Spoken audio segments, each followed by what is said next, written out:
चलिए भाई, तो ये वाला प्रश्न देखते हैं। ये प्रश्न क्या कह रहा है भाई? कह रहा है एक चित्र दिया गया है, ये चित्र दिया गया है।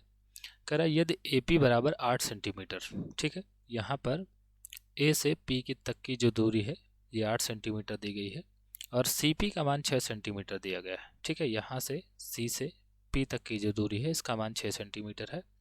PD का मान 4 सेंटीमीटर दिया गया है। P से लेकर D तक का जो मान है ये 4 सेंटीमीटर है। हमें AB की लंबाई बताना है, ठीक है, इस पूरी रेखा की लंबाई बताना है, ठीक है। देखिए हमें हमें जो AP का मान है ये पता है।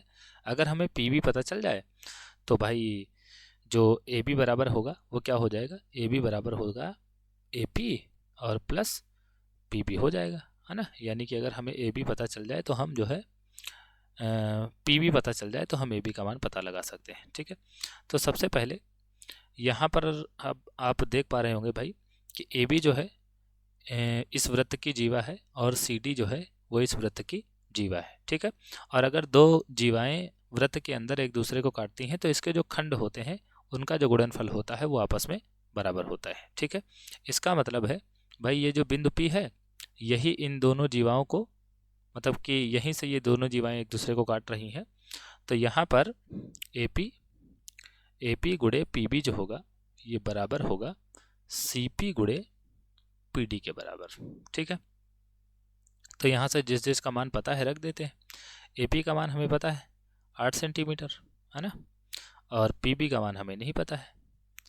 और CP का मान भाई, CP का मान दिया गया 6 सेंटीमीटर, तो ये 6 सेंटीमीटर हो गया। और PD का मान दिया गया है 4 सेंटीमीटर, ठीक।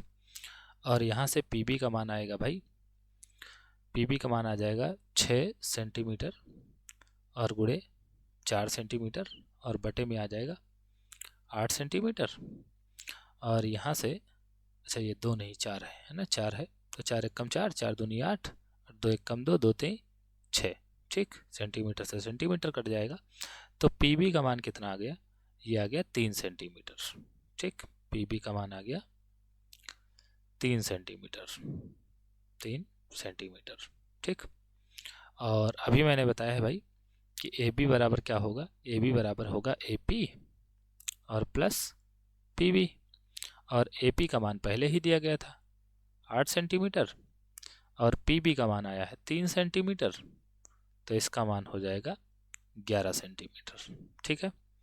तो AB का मान आ गया 11 सेंटीमीटर, ठीक भाई। तो ये एकदम आसान सा क्वेश्चन था। आशा है ये क्वेश्चन आपको समझ में आया होगा। धन्यवाद।